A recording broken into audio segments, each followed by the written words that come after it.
यदि हम एनसीईआरटी को पढ़ते समय ध्यान दें तो हमारा पूरा ध्यान, जो एक बिगिनर स्टूडेंट होता है, जो अभी शुरुआती दौर में आया हुआ है, जो बहुत ही जो अपना फंडामेंटल बनाना चाहता है, वो जब इस डॉक्यूमेंट के साथ डील करता है तो 2000 से ज्यादा पन्ने उसको डील करने पड़ते हैं, अगर वो केवल नई एनसीईआरटी ही पढ़ रहा है तो।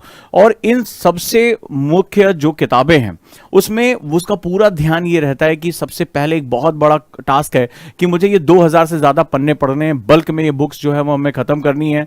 और वो इसको रीडिंग मैथोलॉजी में लेकर चला जाता है और उसका पूरा ध्यान रहता है। दो तरह की गलतियां होती हैं, एक या तो वो केवल सरसरी निगाह से पढ़ने की कोशिश करता है, 2000 से ज्यादा पन्ने पढ़ने में भी बहुत अच्छा खासा समय लगता है, और जब ये इससे गो थ्रू होता है तो उसकी हालत खराब हो चुकी होती है, वो काफी एग्जॉस्टेड और थका हुआ और डिसोरिएंटेड महसूस करता है कि उसने पढ़ने के बाद कुछ हासिल किया या नहीं किया। दूसरी गलती होती है जब हम स्टूडेंट शुरुआत करते हैं तो वहां पर वो बेसिक मैथोलॉजी के साथ चलना शुरू करते हैं, यानी उसके साथ तुरंत नोट्स बनाना शुरू करते हैं। नतीजा ये होता है कि उनकी जो ग्रोथ होती है, यानी कि जो उनकी किताबें पूरी करने का समय वो बहुत ज्यादा लगने लगता है। कुछ समय बाद उनको उलझन होने लगती है, 2-3 महीने का जब समय बीत जाता है तो उनको लगता है कि अभी तो मेरा एक ज्योग्राफी पूरी खत्म नहीं हो पाई, अभी तो हिस्ट्री, पॉलिटी ये सब बचा हुआ है। तो उनके अंदर एक बड़ी जो है अकुलाहट होती है और वो उसको छोड़ देते हैं जहां उनकी मेहनत हुई है, क्योंकि अभी और बुक्स पढ़नी है, मेंस की बुक्स पढ़नी है, जो मेजर बुक्स हैं वो पढ़नी है। तो उनको लगता है इसमें मेरा बहुत समय चला जा रहा है और फिर वो क्या होता है कि वो आधे अधूरे प्रोजेक्ट को वहां छोड़ देते हैं। यकीन मानिए शायद ऐसा ही आपके साथ होता होगा। तो सबसे पहले हमें यह समझना पड़ेगा कि ये बहुत बल्क मटेरियल है और इसमें हमें अपने काम की चीजें जो यूपीएससी की रिक्वायरमेंट है उसको निकालना बहुत जरूरी होता है। ये हमारी दो गलतियां होती हैं, या तो हम केवल उसको रीडिंग करते हैं, गो थ्रू करते हैं, तो उसमें हमारा जो जिसे कहते हैं कॉन्सेप्ट, जो क्रक्स होता है वो हमसे छूट जाता है, या तो अगर हम स्लो एक एक करके नोट्स बनाना शुरू करते हैं तो हमारी स्पीड खत्म हो जाती है और थोड़े समय बाद हमें लगता है कि हम डिसोरिएंटेड हो चुके हैं और हम कभी अपनी मंजिल तक नहीं पहुंच पाएंगे। अब सवाल यह है, हम आगे देखते हैं कि दूसरी सबसे बड़ी गलती क्या होती है।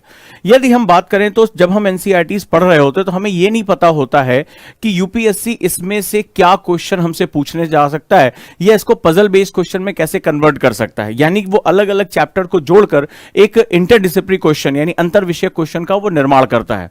तो होता क्या है कि पढ़ते समय जो स्टूडेंट होता है वो जब इसकी फर्स्ट रीडिंग करता है या एनसीईआरटी पढ़ता है तो वो केवल इंफॉर्मेशन यानी सूचनाओं पर बहुत भरोसा करता है।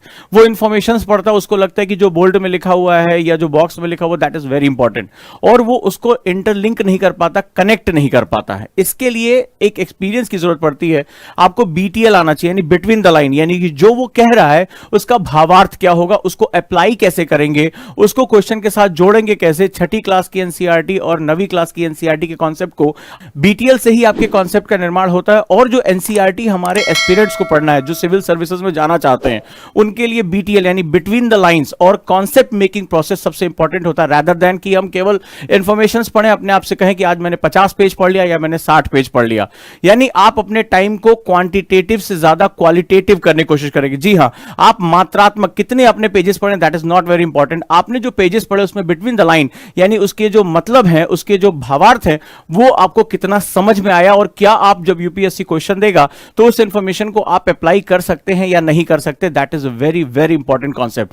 तो यहां पर जो आपका एनसीईआरटी जो पढ़ना होता है यूपीएससी के लिए, सिविल सर्विसेज के लिए, वो बिटवीन द लाइन आपको पढ़ना होता है, याद रखिएगा। रादर देन इंफॉर्मेटिव हम जो है वो क्वालिटेटिव अप्रोच की तरफ यानी कि जो हम उसके गुणात्मक आयामों की तरफ जाने का प्रयास करते हैं। नेक्स्ट अगर हम बात करें तो सबसे महत्वपूर्ण बात है कि मैं इस कोर्स में आपके लिए क्या लेकर आया हूं। सबसे बड़ी बात है कि आपको बल्क मटेरियल्स की रीडिंग से बचाना है, आपका टाइम सेव करना है, और सबसे बड़ी बात है आपको नेक्टर यानी उसका अर्क देना है कि एक्चुअली में आपके लिए इंपॉर्टेंट क्या है।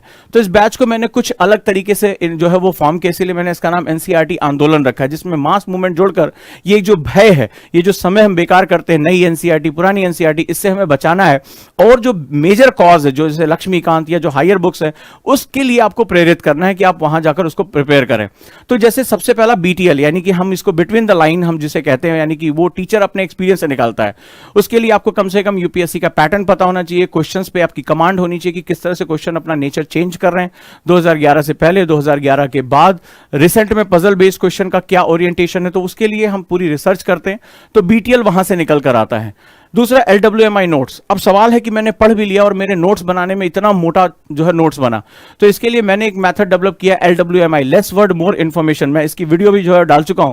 तो LWMI नोट्स कैसे बनाते हैं वहां पर मैं बहुत फोकस करता हूं। और LWMI बेस यानी कि आपके जो नोट्स होंगे वो आपकी कॉपी में हमेशा के लिए तैयार हो जाएंगे, आपको दोबारा कोई नोट्स बनाने की जरूरत नहीं पड़ेगी। इसके साथ साथ क्रक्स नोट यानी PDF फॉर्मेट में आपको सपोर्टिव नोट्स दिए जाएंगे, ताकि आपको एलोबरेटिव स्टडी करनी है तो भी आप उसके थ्रू गो थ्रू हो सकते हैं। अगला जो सबसे महत्वपूर्ण, चूंकि मुझे जाना जाता है करंट अफेयर्स ओरिएंटेड के लिए, और करंट अफेयर्स में जो मेरी कमांड है वो उसके साथ मैं आपको एनसीईआरटी के साथ जोड़ूंगा।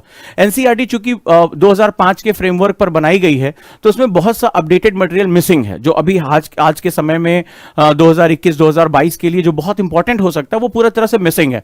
तो चूंकि करंट अफेयर्स में मेरी कमांड है, बहुत सी नई चीजें हो रही है, बहुत सी नई चीजें आ रही हैं, तो मैं लगातार उसको जोड़ता चलता हूं। ये मेरा एक सबसे प्लस पॉइंट है। साथ ही साथ शुरू किया मैंने आंसर राइटिंग, यानी आप एनसीईआरटी को बेस बनाकर अपनी जो मेंस की आंसर राइटिंग है उसको भी कर सकते हैं।